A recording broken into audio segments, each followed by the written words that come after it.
Hey guys, and welcome to the Moms and Mysteries podcast, a true crime podcast featuring myself, Mandy, and my dear friend, Melissa. Hi, Melissa. Hi, Mandy. How are you? I'm wonderful. It's March. There's a spring in my step. Keep going. Literally. There's literally a spring in my step.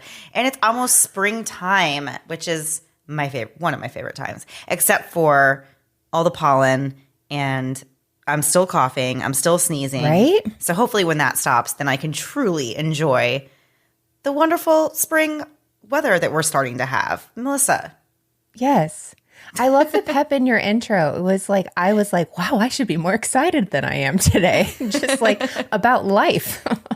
That was great. Well, for me, spring means, March means I get to turn over a new page on my sister wives calendar. I've got to send you a picture of this, Mandy, because it's my favorite. It was a Christmas gift for my sister, but I won't look ahead. I want to know, I want to experience each new month as I flip over. So this month is Home is Where the Heart Is. It's just the worst art from the Brown family, from Sister Wives, and it's so good. I'm going to send you a picture after this, but That's what I look forward to every month. The bills that are due the beginning of the month and flipping over a Sister Wives calendar. Simple things, right? Hey, everybody has to have something. Yes.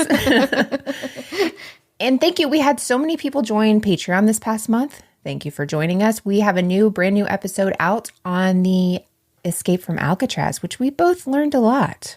I learned quite a bit. Well, I learned... It was really interesting. Yeah, first of all, I learned that I knew nothing about the escape from Alcatraz until this month. Somehow, I don't know, I feel like sometimes I hear about, stories that are supposed to be like infamous, something that everybody's heard of. And I'm like, How have I actually not heard about this? Or how do I not know very much about sometimes. This? Yeah, I mean, I worry too. I'm sure are we that you weren't in a small coma for like 6 to 7 years. That's very possible. Yeah, it's very possible. But I'm not in a coma this week, thankfully. So yes. And if you want to hear that episode, by the way, it's patreon.com/Moms and Mysteries podcast. We have 5+ years of bonus episodes, ad-free episodes. All of that is there. Patreon.com/Moms and Mysteries podcast. Awesome. All right, so we are going to get right into the episode for this week. So gathering with friends to celebrate Independence Day is what I would call an American tradition. So as a lover of all things summer, I personally also look forward to the July 4th celebrations because of the food, the fun, and the fireworks, of course, that come along with it. For many Americans, it's a day that we gather with friends and we collectively celebrate our nation's freedom. Those who have served or currently serve in the military honor the holiday perhaps even more than us civilians do.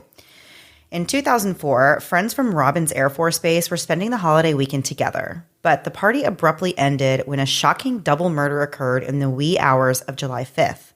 Andy and Jamie Schliepsiek were the image of young and in love. Both of them grew up in Peoria, Illinois, and they became high school sweethearts while attending Richwoods High School in the mid-1990s.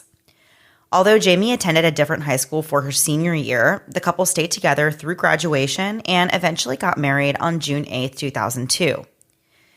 Jamie was one of 3 girls born to her parents, Jim and Deborah. She was always pleasant and always had a positive attitude, which made her really perfect for social work, which is the career path that she later chose for herself. As for Andy, he grew up with 2 brothers and his parents, Dave and Jacqueline. Andy graduated high school in 1997 and went on to join the Air Force. His duties included maintaining this ground radar equipment. In 2003, Andy was deployed in Iraq from April to October, and during that time, his commander described him as being an outstanding troop and a natural leader. Although Andy and Jamie were married and very much in love, they hadn't yet started a family. They had been living at Robins Air Force Base for a few years, but in July of 2004, they were gearing up to move to Chicago in a few weeks. Living on base, the Schliepsieks made friends with other members of the Air Force. Jason King, a senior airman in the 53rd Combat Communications Squadron, also lived on base with his wife Paige and their 3-year-old daughter. Andy and Jason worked in neighboring units and became fast friends after playing a round of golf together, and their wives Jamie and Paige also hit it off and became really close. Andy was also friends with another senior airman named Andrew Witt, who he introduced to the rest of the friend group. Andrew had been in the Air Force since 2001. He first wanted to be a pilot and then at one point changed his goal to becoming an astronaut. He wasn't married and had no kids, but the Schliepsieks and the Kings still welcomed him into their circle. On July 3rd, Jason King and his wife Paige were having a get-together at their house. Andy invited Andrew Witt to come to the party, but this would be the first time that Jason met Andrew. The group of them stayed up well into the night, and about 1 a.m., the Schliepsieks went back to their house, taking Andrew with them. He was going to stay at their house that night, so he didn't have to drive anywhere. So once they get back to the house, Andy goes off to bed while Jamie stayed up for a bit longer. So while Jamie is awake and alone with Andrew, he makes some type of sexual advance towards her, but Jamie rejected his attempts and she went to bed herself. Andrew then stayed on the couch in the living room that night, and he was gone before anyone else woke up that morning. The next day was July 4th, and being that it was on a Sunday that year, the weekend of celebrating just continued on. Later that night, the Schliepsieks went back over to Jason and Paige's house, but this time it was just the two couples hanging out. They were drinking beer and cooking food on the grill, and sometime after midnight, Jamie actually tells the group that Andrew had tried to kiss her the night before when they got back to their house. After talking for a bit more, Paige decided to go to bed at about 1 a.m., leaving her husband Jason awake with Andy and Jamie. A short time later, around 1:37 a.m., Andy calls Andrew and confronts him about his inappropriate advances towards Jamie. After all, they're supposed to be friends, so Andy was really upset that Andrew would do something like this. At 2:21 a.m., another call was initiated, and it lasted for 33 minutes. And this was the last call that either Andy or Jason initiated. But at this point, there were 2 answered calls between the men, with 9 unanswered calls. Meanwhile, Andrew is actually preparing for a fight. So keep in mind, at this point, it's like 3 a.m, but Andrew changes into his camouflage combat uniform. He grabs a combat knife from his closet and he places it in the trunk of his vehicle. He then drove on to Robins Air Force Base at about 3:15 a.m.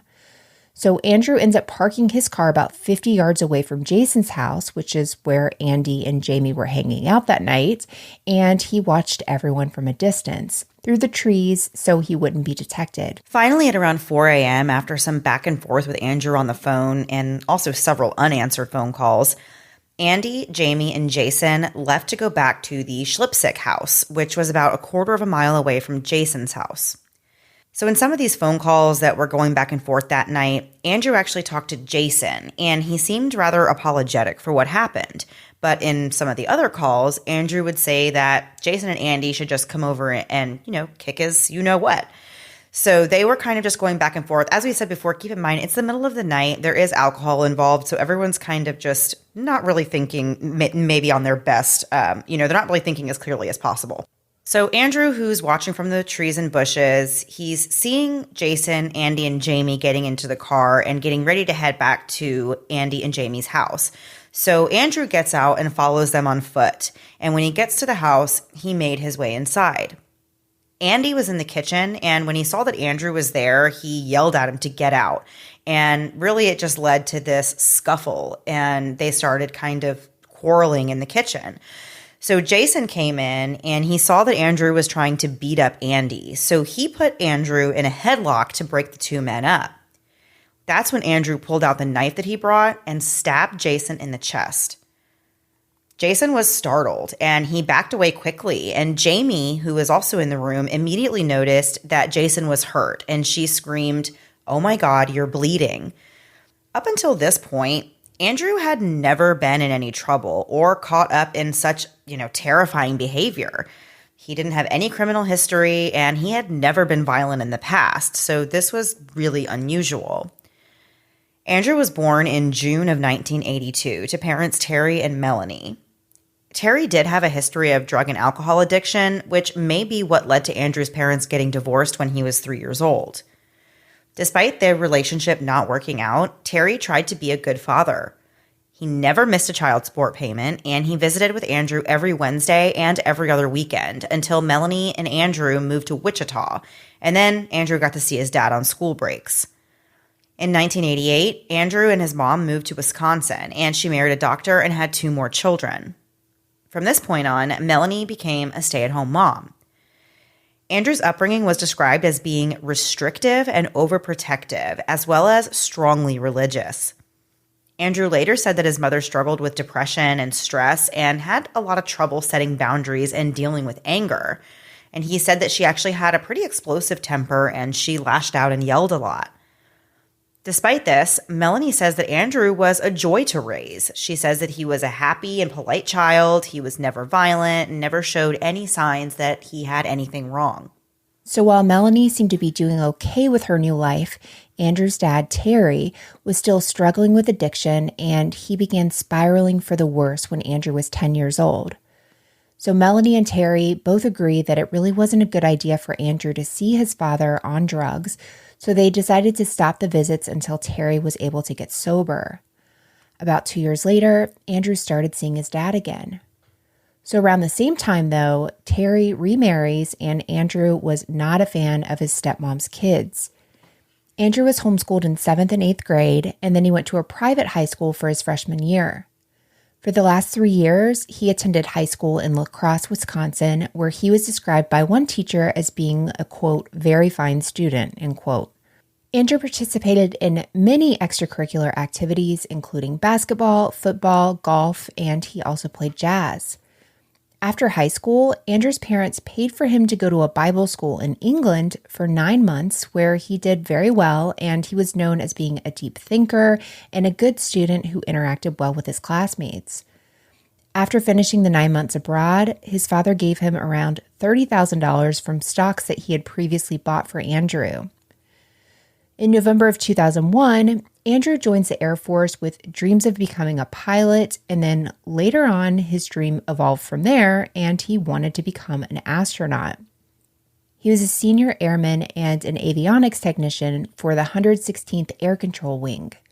However, according to his family, Andrew changed a lot after joining the military.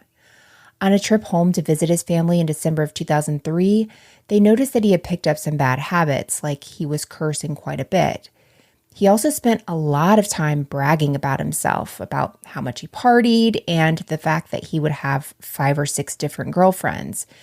And these were all things that seemed to be very out of character for the Andrew that his family knew prior to him joining the military.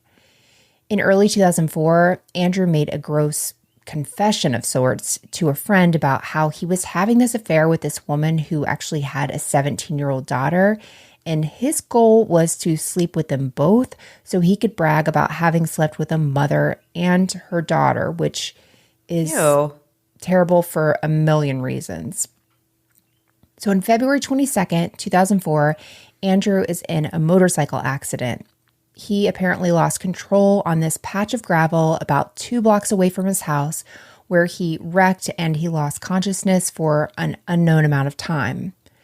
But after he regained consciousness, he actually got back on his motorcycle and drove himself to work. So this coworker sees him when he gets there and realizes something is really wrong with him. He looks disheveled and disoriented, and he's walking and speaking slowly, and he's also bleeding over his left eye. So the coworker says, "Hey, Andrew, I think you need to go see a doctor," which he ends up doing. He ends up being admitted to the hospital. He's treated for a closed head injury, and he's released later that same day. So all of this is important to know for later in the story, but that brings us up to speed to who everyone was and how they all knew each other. And we still have so much more to get into, but first we're going to take a quick break to hear a word from this week's sponsors.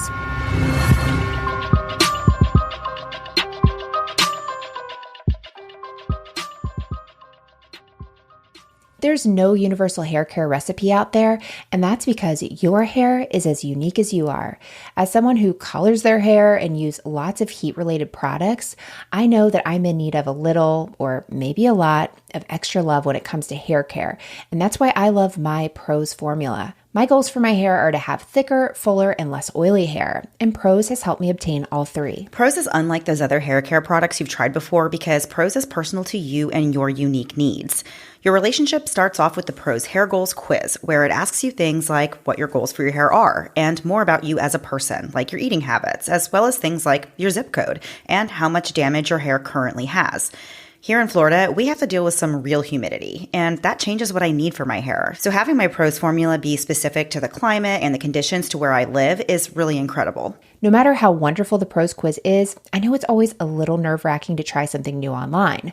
But Prose is so sure that you'll love their product that if you're not 100% positive that Prose is the best hair care you've ever had, they'll take the products back with no questions asked. Prose is the key to achieving all your hair goals this year.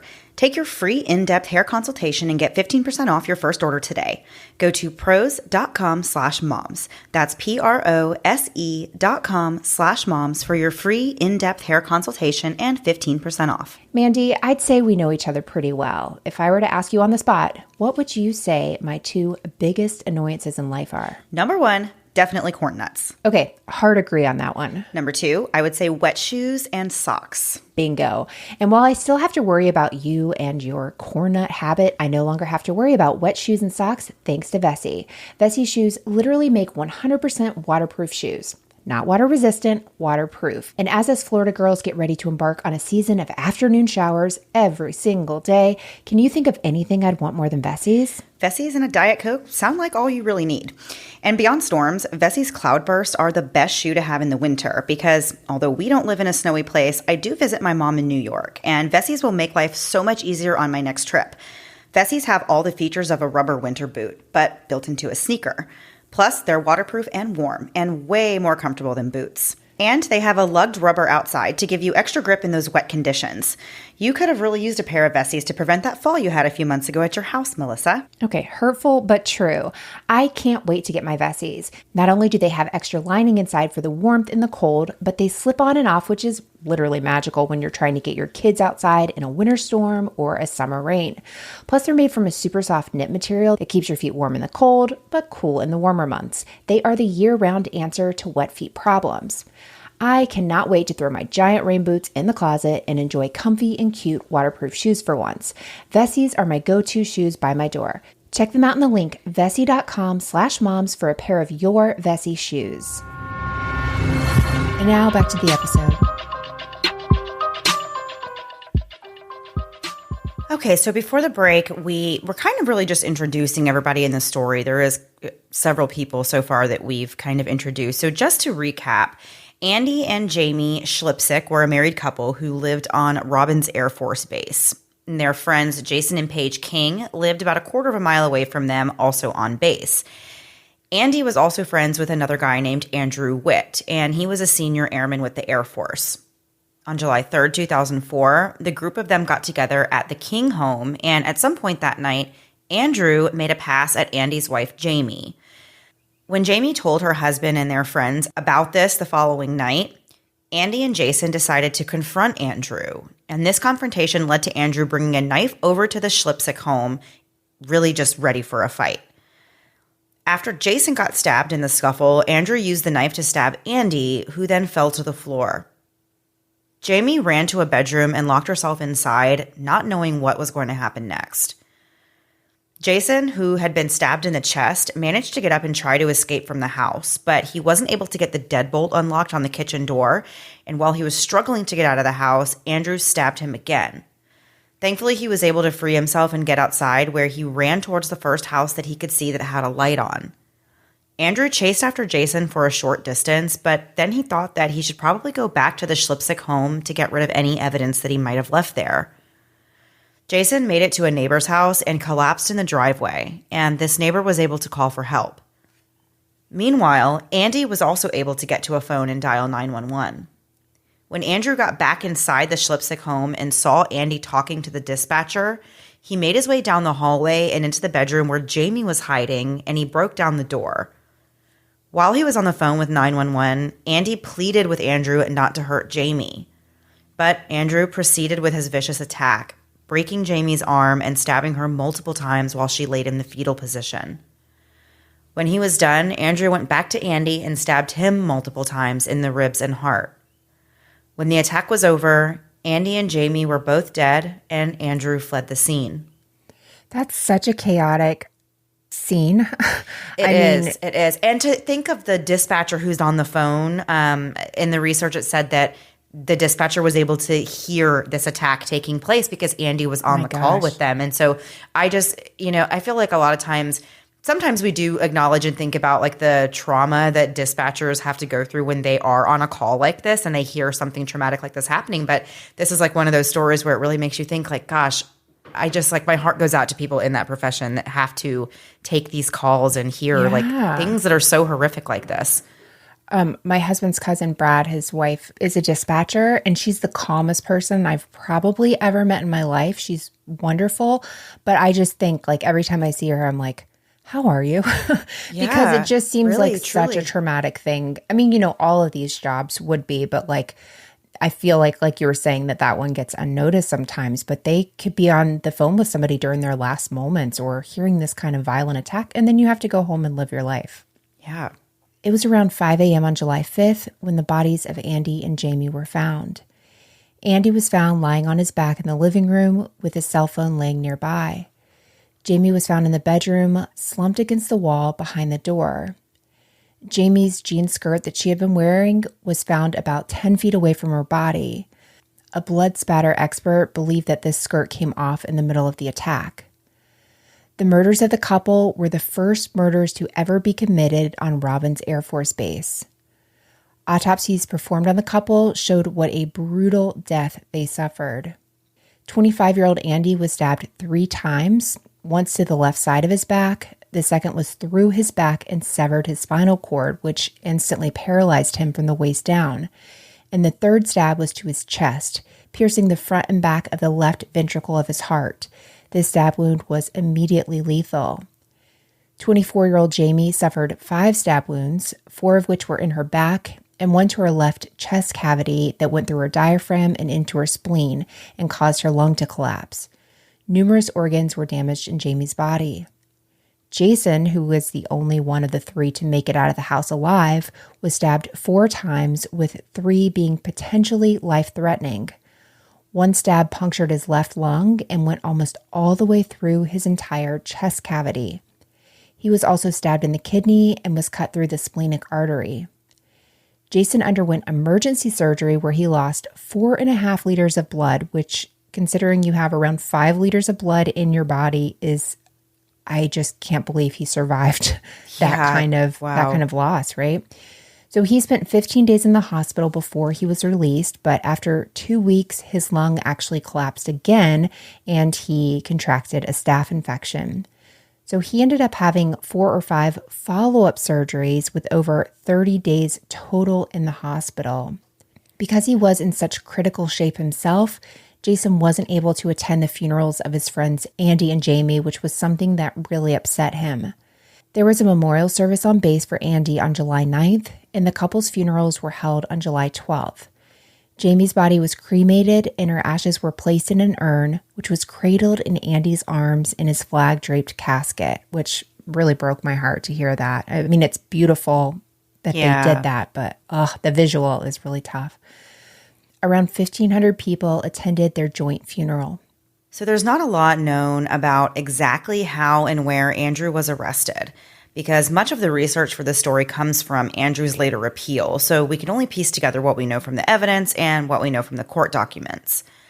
It didn't take long before the police caught up with Andrew, though. He was arrested on the same day the murders occurred, which was July 5th. The Air Force Office of Special Investigators was the arresting agency. According to one source, when a military personnel is arrested, they're not eligible for bail, but they still do have most of the same rights as a civilian. Suspects still have the right to remain silent and the right to an attorney, and they can either get a military-appointed attorney or you can hire a civilian attorney on your own dime. The same attorney-client privilege still remains, though. On July 8th, Andrew's squadron commander charged him with 2 counts of premeditated murder and 1 count of premeditated attempted murder. Next, the case went to the base wing commander, who would decide how to proceed with these charges. So according to fine law, In the military, evidence against a suspect is brought to their commanding officer, and if they feel that there's probable cause, then the suspect can be confined for 48 hours. Within that 48 hours, they need to have, quote, a neutral and detached officer who must decide if probable cause exists to continue the confinement. Within the first 72 hours, the commanding officer also has to do their own review of the evidence, and within 7 days, a military magistrate must decide if confinement is still acceptable and appropriate. They must bring official charges onto the suspect within 120 days. It's always fascinating to me how the laws within the military. Yeah, they're a little different. They're a little different, but then there are some similarities. But sometimes you're like, wow, it wouldn't happen this way, Right. if they were outside the military. But yeah, it's pretty interesting. This almost seemed like it's designed to like speed the process up a little bit more. Like you have to have these things done on a timeline. Whereas I feel like you hear about a lot of cases that kind of, and I don't know what it is that some cases just seem to take forever, and like the whole process takes forever. But I feel like this kind of seems like it's designed to be like, let's move this along and get this case going. Yeah.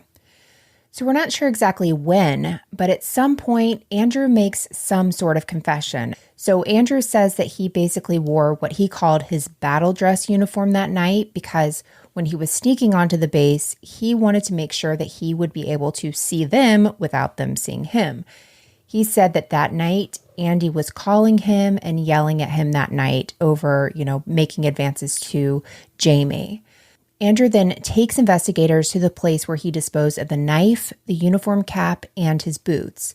DNA from blood on these items was tested and later matched to Andy and Jamie. Red fibers were also found on the knife that were consistent with fibers from the shirts that Andy and Jason were wearing. This really blew my mind. The knife used in the killings had a 6.5-inch serrated blade and a 6-inch handle, making it over a foot long altogether. Wow, that is This terrifying. is like a sword. Yeah.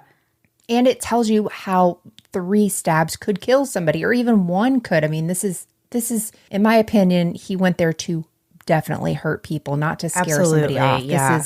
This isn't small. So Andrew's roommate was actually interviewed, and he said that Andrew told him he was going to wear his battle dress uniform to avoid being seen, and he also said that Andy threatened to tell their superiors about these advances that Andrew had made towards Jamie, and he was also going to tell their superiors about another affair that Andrew was having. And one thing that comes up a lot in stories with the military and something that we're familiar with is this idea that if you're charged with adultery, you can actually receive a disciplinary action that goes all the way up to a court-martial or dishonorable discharge. So Andy telling a superior about an affair that Andrew was having could have really big consequences. Andrew's roommate told authorities that he had gotten a voicemail from Andy early on the morning of July 5th talking about how Andrew was making these advances towards Jamie. In the voicemail, Andy was saying he wanted the roommate to call him so that they could talk about it. At his pretrial hearing, Andrew broke down crying when he was shown crime scene evidence for the first time. He actually had to leave the courtroom to calm himself down while a deputy sheriff consoled him, and he wasn't even able to go back to the proceeding that day. Psych evaluations were given in preparation for Andrew's trial. He met with a forensic psychologist in October 2004 for a total of 12 to 14 hours over the course of 2 days. The doctor ended up giving Andrew a number of psychological tests, including several different personality tests. The same doctor met with Andrew again months later in June of 2005 and again in September of 2005, but he never actually made a psychological diagnosis of Andrew until after the trial began. And at that time, he said that Andrew had personality disorder not otherwise specified, with paranoid and borderline traits. Andrew was tried by general court-martial in the fall of 2005. If you're not really sure what that means, that's okay because I wasn't either. But according to military.com, military court-martials are the most severe sanctions under military law, and a conviction is the same as a federal conviction for civilians. The defendant can request to be tried by a judge only, but if they want a panel or a jury, then that panel is to be made up of members who are ranked higher than the defendant. There's also the option for the defendant to request that at least 1/3 of the panel be composed of enlisted members. For capital offenses, the panel consists of 12 members, and for non-capital offenses, it's 8, but the general court-martial can impose any sentence, including the death sentence. Andrew's jury trial took place in Macon, Georgia. There were over 430 exhibits and 60 witnesses presented in court. The trial couldn't be held in the Robins Air Force Base courtroom because it was too small to hold the Schliepsiek families and Andrew Witt's family. And even though they did move to a bigger place, there was still no seating left in the courtroom while the trial was going on. It was standing room only. And we have more to get into after one last break to hear a word from this week's sponsors.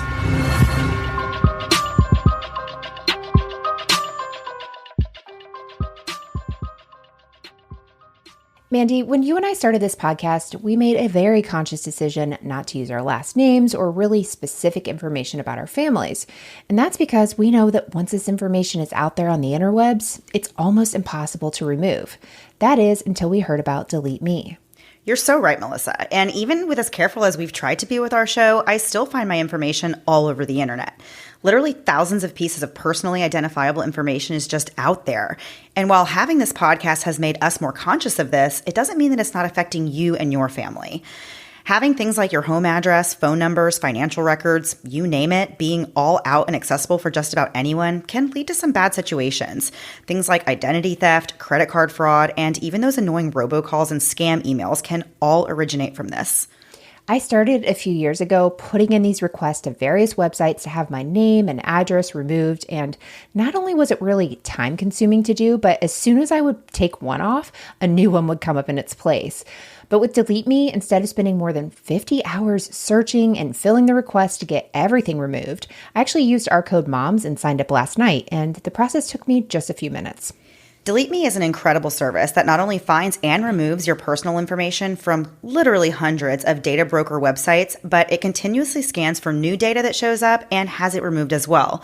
And incredibly, in their first 2 years to date, they've been able to remove over 35 million pieces of data for their customers, which averages out to about 2,000 pieces of personal data per customer, which is just a wild statistic to hear. So if you want to get your personal information removed from search results on the web, please visit joindeleteme.com/moms and use our promo code MOMS. As a parent, your top priority is always your children's well-being.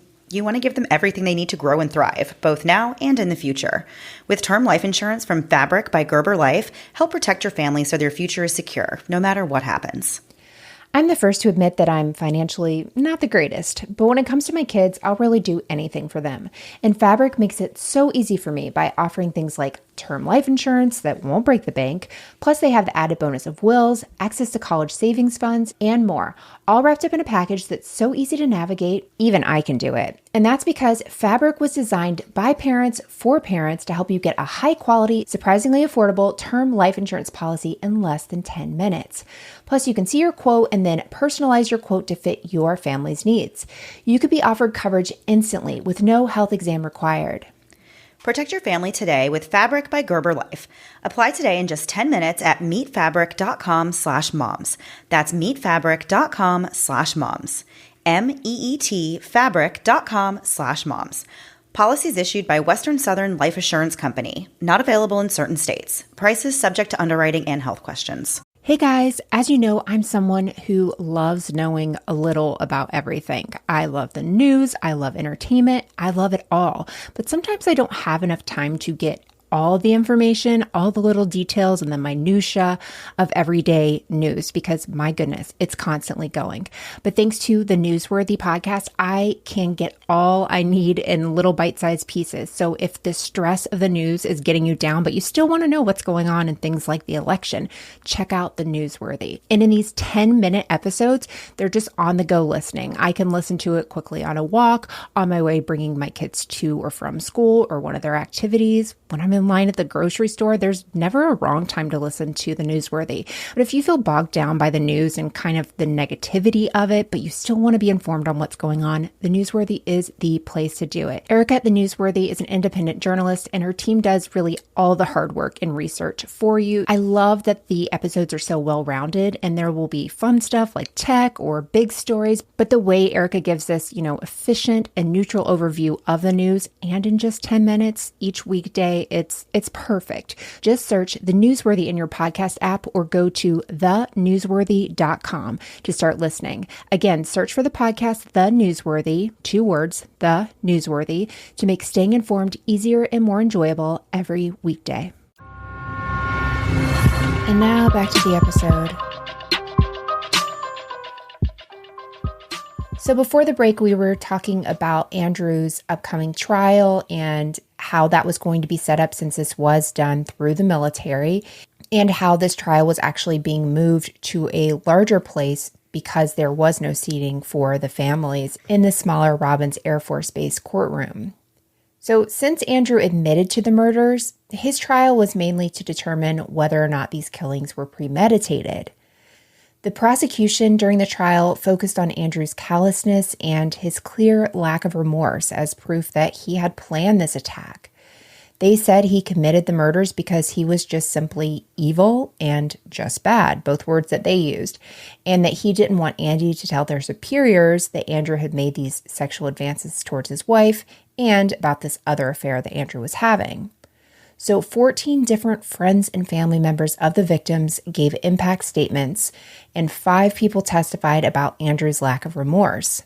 The surgeon who actually worked on Jason King after the stabbing also testified about Jason's injuries, surgeries, and really this aftermath that he was left to deal with. Andrew's defense was made up of 2 military-appointed council members and 1 civilian attorney that Andrew picked himself. The civilian attorney had experience with military cases, but not with a capital trial. To prove that these attacks were not premeditated, they admitted that Andrew did stab Jason, Andy, and Jamie, but stated that his cognitive function was impaired due to the adrenaline coursing through his veins at that moment, which is kind of a wild statement to hear because of the adrenaline.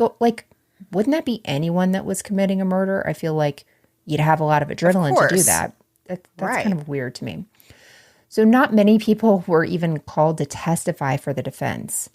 There was one doctor that did take the stand, and he talked about the psychological effects of stress, adrenaline, and alcohol on a person's perception and memory.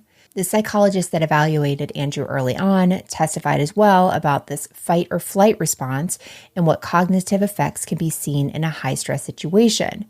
He said all of these things affect impulse control, judgment, and decision-making abilities. The defense called Andrew's roommate to testify about the voicemail he got from Andy that night, but nobody was called to talk about Andrew or to prove he was not a quote-unquote evil guy like the prosecution was saying he was. So he really didn't have any character witnesses in the positive for him at all. So the defense actually did plan on calling the first psychologist who evaluated Andrew in the beginning, but his testimony ended up being deemed inadmissible because he incorrectly stated that Andrew had schizoid and borderline traits, which is not what he told the defense before. Before, he said that Andrew had paranoid and borderline traits. So when he was questioned about this, he admitted that he did speak incorrectly and that the correct diagnosis was paranoid and borderline, but because of the mess-ups, the government actually asked for an independent psychological evaluation of Andrew instead. Andrew did agree to undergo this evaluation, and they later settled on letting the government's expert witness be the one to conduct this evaluation. But it was really at this point that things just began to fall apart for Andrew's defense. The government-appointed doctor came to the conclusion that the first psychologist had improperly read the results of at least one of the personality tests that Andrew took. Andrew admitted that he did not have a problem controlling anger, rage, and impulsivity, and he was also able to accurately recount his reasoning and behavior at the time of the offenses, and that's not consistent with cognitive impairment. They believe that Andrew did not have a traumatic brain injury from his motorcycle accident as well. After presenting the evidence and the testimony to the panel, they deliberated over the course of 3 days for a total of 12 hours before unanimously finding Andrew guilty. And the fact that the vote was unanimous made Andrew eligible for the death penalty. Before his sentencing, Andrew said, quote, "To the families, I am so sorry from the bottom of my being." He said as he turned to face the families, "I'm so sorry I took your son and your daughter away from you, and also Mr. King, I am so sorry for hurting you." Andrew also submitted a written statement in which he apologized to the families of Andy, Jamie, and Jason, as well as to the Air Force. In the statement, he claimed his life had changed dramatically since that night and that he had resolved to live a productive life in the service of others if given the chance. And he pleaded for them to let him live and not give him the death penalty. He also apologized and expressed remorse for bringing negative attention to the Air Force. On October 13th, 2005, Andrew was dishonorably discharged and sentenced to death. He was the first airman to be sentenced to death since 1992. The last U.S. military execution was carried out in 1961 when Private John Bennett was hanged after being convicted of the rape and attempted murder of an 11-year-old girl. Jamie's father spoke at the sentencing and said, quote, "It's bad enough that they're gone and you're going to never be with them, but that you have to live with the way she died. This is the part that I can't understand. I cannot tolerate it. Society should not tolerate it," end quote. Oral arguments into Andrew's appeal were held in October of 2012. He appealed his conviction and sentencing on 88 different issues. Nearly a year later, the Court of Criminal Appeals found that there were 3 issues where the defense did not look into mitigating evidence which could have affected the jury's outcome.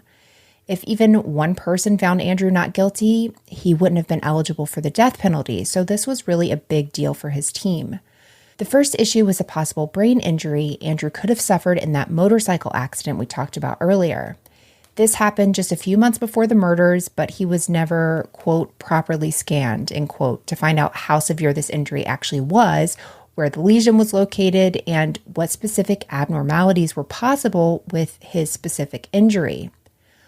One doctor stated that his behavior was consistent with traumatic brain injury, but he couldn't be sure without looking at a scan of Andrew's brain. The second issue was regarding the mental health of Andrew's mother. They failed to investigate the family history of mental disorders. The court said that even though the psychologist said they did not need to get Andrew's mother's records, the defense should have done it anyway because it's their responsibility to investigate and bring attention to the mental health experts who were actually examining their clients. The third issue had to do with the defense not investigating testimony from the sheriff who consoled Andrew when he had this breakdown at the pretrial hearing. They didn't even ask the sheriff to testify about what happened, even though the sheriff later on said they would have been willing to do so. I found that to be interesting in the story itself, that the sheriff is the one consoling him after he's breaking down to such a severity that they had to close court for that day. Nothing else was going on. So it was just so interesting for sure. Yeah, to not even say hey, what did this guy say? Because we also know he has confessed. He's talked about this confession to other people. So could he have said something else to this sheriff? It's definitely possible. Yeah. So the Criminal Court of Appeals ended up affirming Andrew's conviction, but they set aside his sentence and called for a hearing by the Judge Advocate General. In response to the finding of the appeals court, the government asked them to reconsider setting aside the sentence. And in 2013, they did reconsider.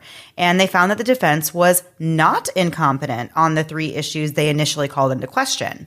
They ended up actually upholding the death sentence.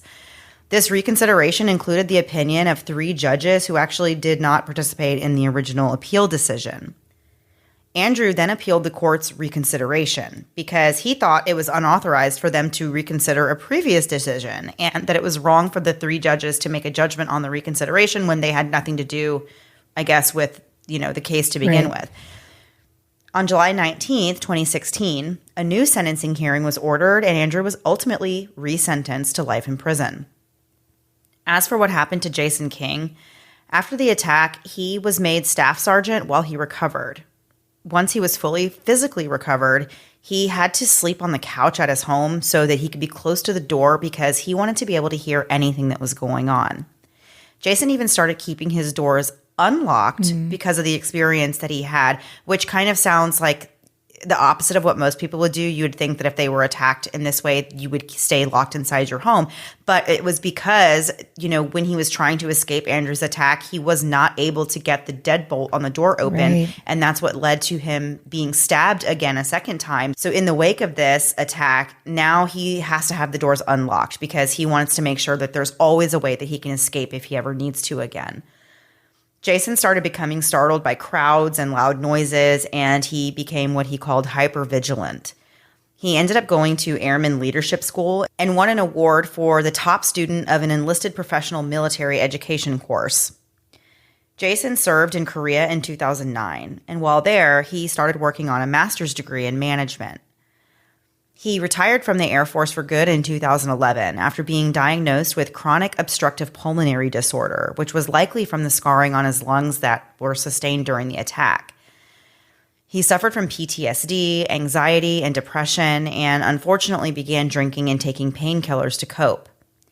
In 2009, Jason's marriage ended and he moved to Johnson City, Tennessee, where he worked at the post office until he eventually had to quit that job because he was unable to lift heavy things. And after that, he went on to fight for and win disability. As of October 2013, Jason's just spent a lot of time at home hanging out. He enjoys doing crossword puzzles, and he had been sober since May of that year, but it was really a constant struggle. He said that he wanted to finish school and become a drug and alcohol counselor. He said the toughest thing to overcome was knowing that he ran away from Andy and Jamie's house. Andrew is not listed on the Bureau of Prisons website, but some sources report that he is incarcerated at the United States Disciplinary Barracks in Leavenworth, Kansas. Man, I think hearing what Jason's had to go through after is just, it's horrific. And hearing him say how hard it is to overcome, knowing he ran away from Andy and Jamie, he wasn't running away from them, but I'm sure in his mind he feels that way. But like he was, it's a survivor's guilt thing. Yeah, but he was running to get help. Like no one was helping. He had to do it.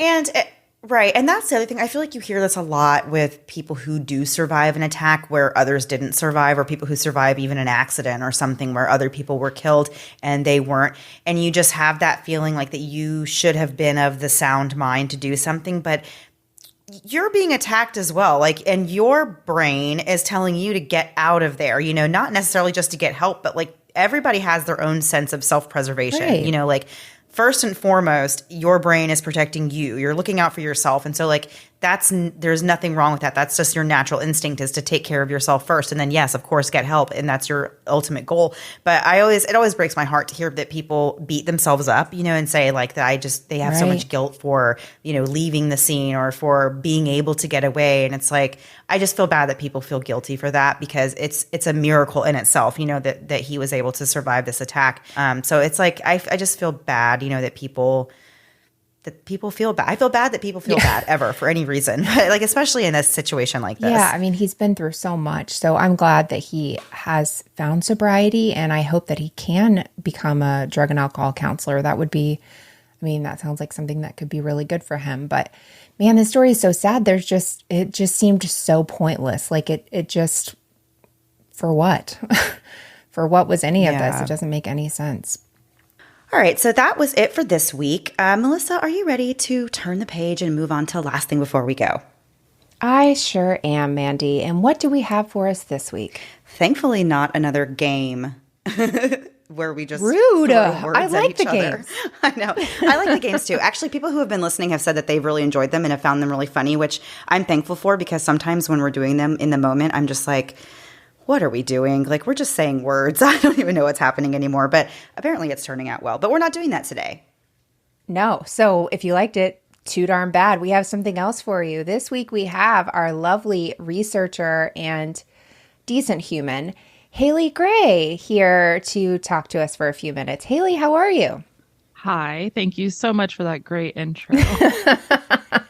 I said doing decent. Well. Yes, that was so nice of you. Thank you.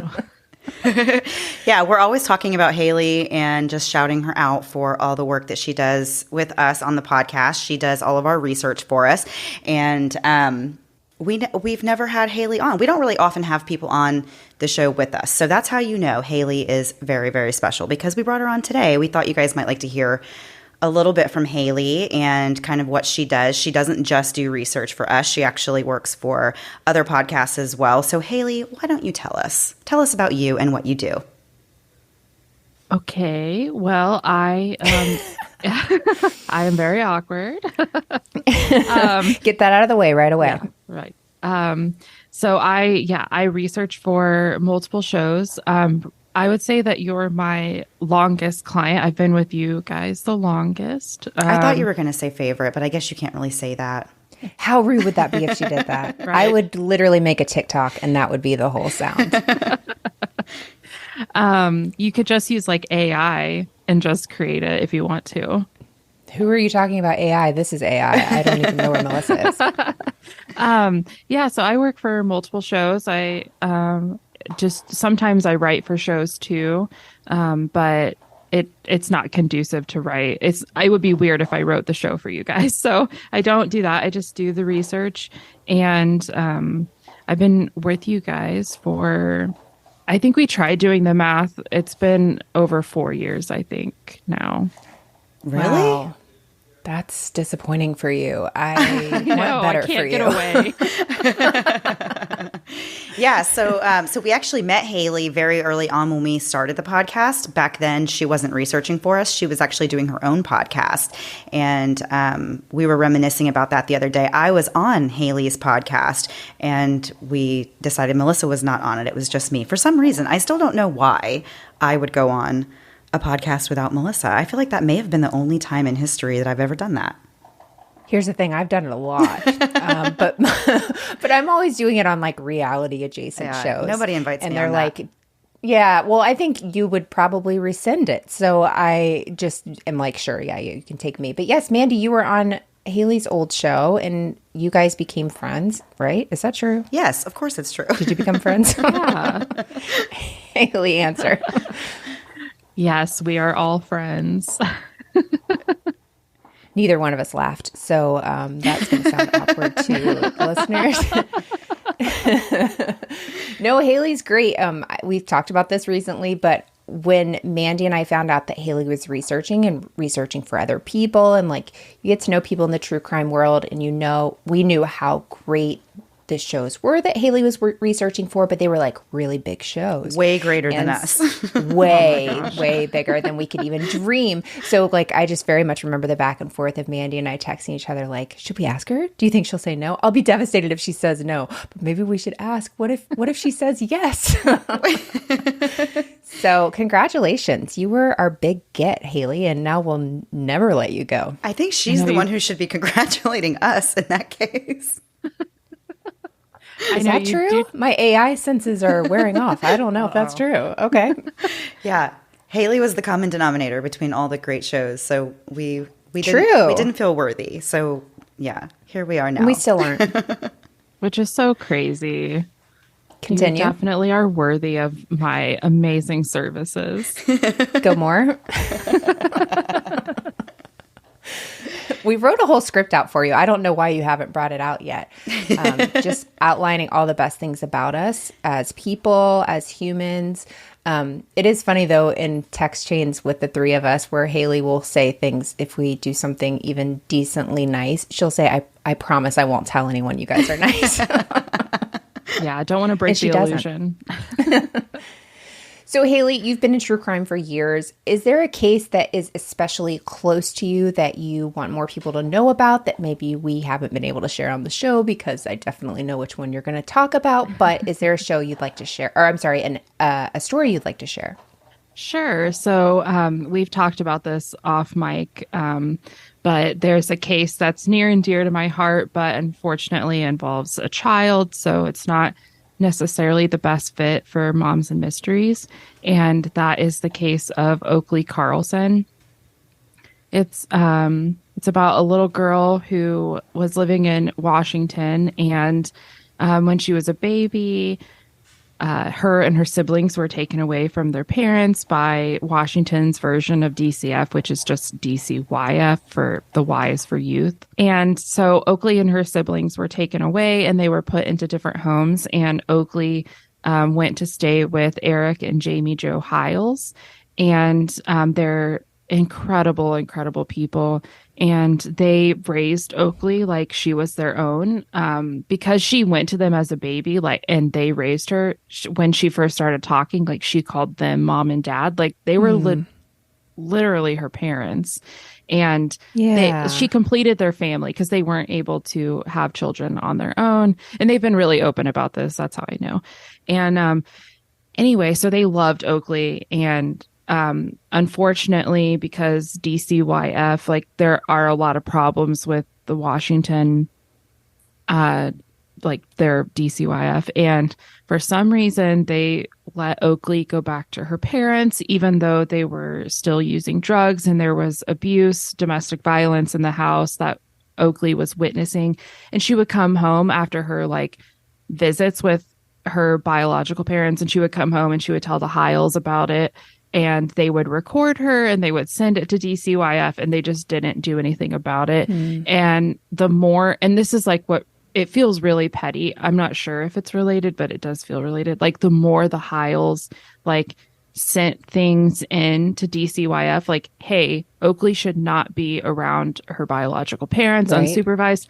It seems like DCYF like took more of their power away, and Oakley was allowed to spend more time with her biological parents. They had started like the process of adopting Oakley, and and so like she was their daughter. And then all of a sudden, years later, after bringing her into their home, DCYF was just like, yeah, she's going back with her biological parents. And so just like one day out of nowhere, like the Hiles didn't have their daughter anymore, and they weren't allowed to see her ever again. And it's been a while since I've researched, so like my timeline's a little bit off, but I would say like within a year, Oakley was missing. And by the time anyone realized that she was missing, and it ended up having to be her like the principal at her preschool ended up figuring it out. It had been like 9 months since anyone had seen her. Oh wow. Gosh. And the reason why the principal figured out was because there had been a fire at the home, and they were still living in the home. Like it was really horrific. And anyway, so no one knows where Oakley is. And when police started questioning her biological parents, they were very elusive, and they have refused to cooperate. And they have been in jail since then on unrelated charges, but charges because they are neglecting their children and the other children. And so Oakley's biological mother is actually still in prison, but her father is out, and both refuse to cooperate. And it's really sad. The Hiles have continued relentlessly fighting for Oakley. And sorry, I'm going on a lot about this. No. I'm so passionate, but they have just nonstop been in the media, and every time there's a court date, they show up with who they call Oakley's Angels, and they show up at every court date with like signs. Wow. They show up at the jail. They will not let people forget Oakley, and they just really want some answers. And they also want DCYF to be held responsible. There's a lot more to the story with their handling of the situation, but they want people to be held responsible for letting Oakley go back.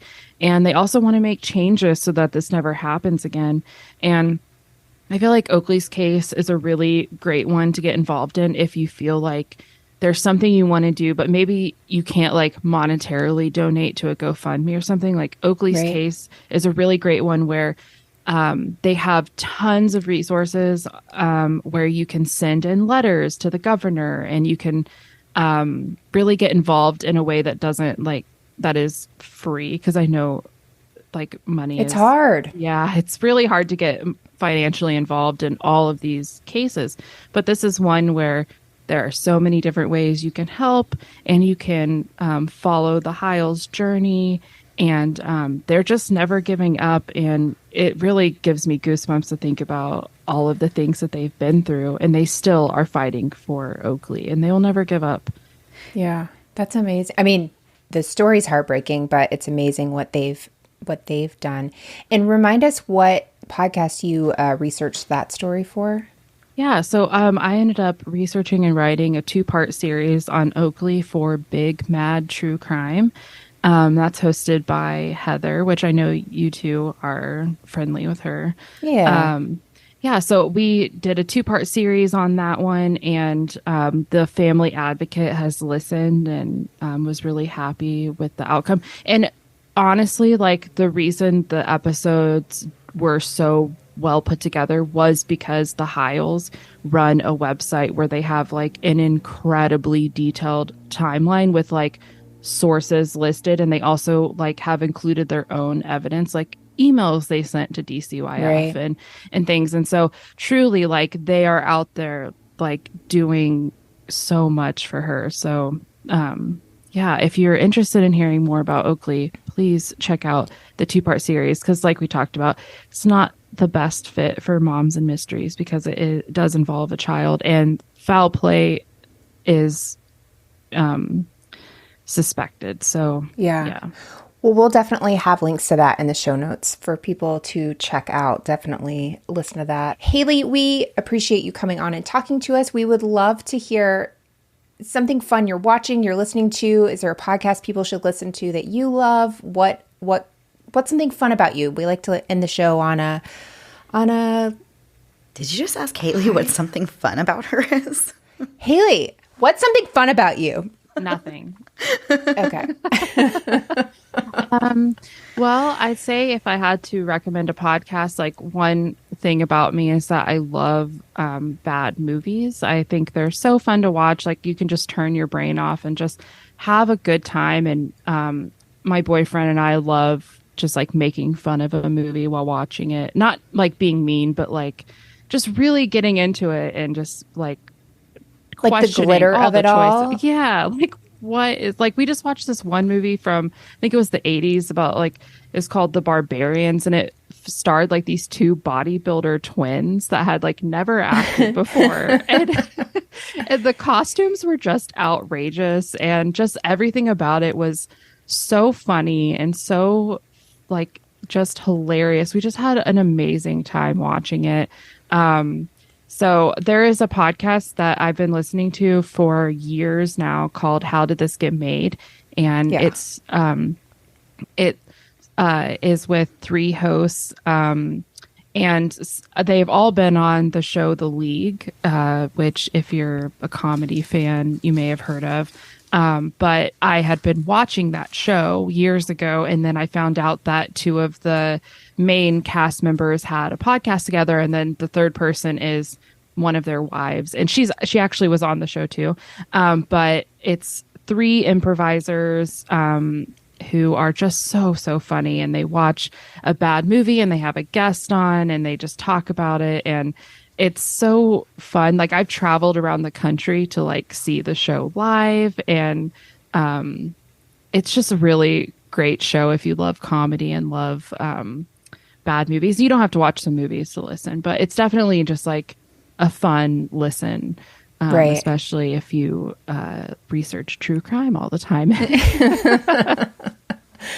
No, that makes a lot of sense. Like when people ask us if we listen to true crime, I will listen to some, but I have to be very selective because I can only take in so much. So yeah, having something fun like that, just like you were saying, to turn your brain off. I barely have my brain on, so I thrive in that sort of environment. Yeah, and same. you guys are both Enneagram 6s, so that makes total sense that you have Mandy bringing up the Enneagram. Exact. You guys have the same like habits and preferences. Yes. Silence. I'm keeping the silence in there.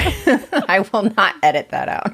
Yes, Melissa and I definitely have the same exact personality type, and we'll text each other like, hey, this person hasn't texted us in like 5 minutes. Do they hate us? Yeah. Haley will like ask about, she was asking me about somebody that we had done a story on or whatever. And she was like, do you think we should email? I'm like, absolutely not. I can't. You can't deal with this. I can't deal with it being a bad answer. So no, we're not doing it. It's like, Haley's my emotional support person for things like that. We're both feeding off each other. We're like, I know. this person definitely hates me, right? And she's like, no. But if she was in the same situation, she would think they hate her too. And I would write Mandy and she'll just heart my message. I'll be like, wait, what does that mean? Is that good? Is it bad? Yeah, because I am not a 6, so I have to sometimes think. I have to consider your feelings as a 6 sometimes. I appreciate there being 2 6s now because I'm like, she has to be nice to me. Well, it makes it easy. It makes it easier to deal with both of you because I'm like, okay, I get it. I've seen this before. You are really, really good about being like, hey, sorry, I've been busy. I don't hate you. I've literally just been living my life. Everything's fine. And I'm like, okay, thank God. Well, Yeah, that pretty much sums everything up about the 3 of us working together, I think. I think so. Yeah. Haley, thank you so much for coming on and talking to so us much. A little bit on the show. I know it's always great to talk to you. We love talking to you, Haley, and I hope that everyone enjoyed listening to you talk as well. Yeah. Hopefully my awkwardness doesn't, like go through the speakers and affect other people. I'm keeping that pause in as well. Okay. Oh, good. All right, Mandy. All right, guys. Well, that was everything for this week. Thank you for listening. We'll be back next week. Same time, same place, new story. Have a great week. Bye.